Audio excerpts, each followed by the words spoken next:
मुंबईकरांसाठी सिडकोच्या घरांच्या किमती कमी होणार आहेत। मंत्री आणि सिडकोचे अध्यक्ष संजय शिरसाट यांनी याबाबत संकेत दिले असून गेल्या काही दिवसांपासून सिडकोच्या घरांची विक्री करण्याची प्रक्रिया चालू झाली आहे। मात्र सिडकोची घरे फारच महाग आहेत अशी तक्रार सामान्यांकडून केली जात होती। त्यावरच आता सिडकोचे अध्यक्ष संजय शिरसाट यांनी मोठी माहिती दिली आहे आणि त्यांनी आगामी काळामध्ये सिडकोची घरे स्वस्त होणार असल्याचे संकेतही दिलेत।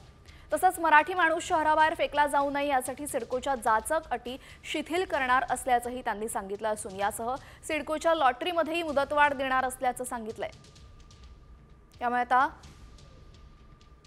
सिडकोमध्ये घर घेणाऱ्यांसाठी मोठी बातमी आहे। सिडकोच्या जाचक अटी शिथिल करणार यासोबतच घरांच्या किमतीही कमी होणार। काही दिवसांपूर्वी सिडकोच्या घरांच्या किमती जाहीर झाल्या होत्या, मात्र त्या काहीशा जास्त असल्याने अनेक नागरिकांनी नाराजी व्यक्त केली होती। त्यानंतर आता सिडकोचे अध्यक्ष संजय शिरसाट यांनी हे दर कमी होणार, किमती कमी होणार असे संकेत दिलेले आहेत।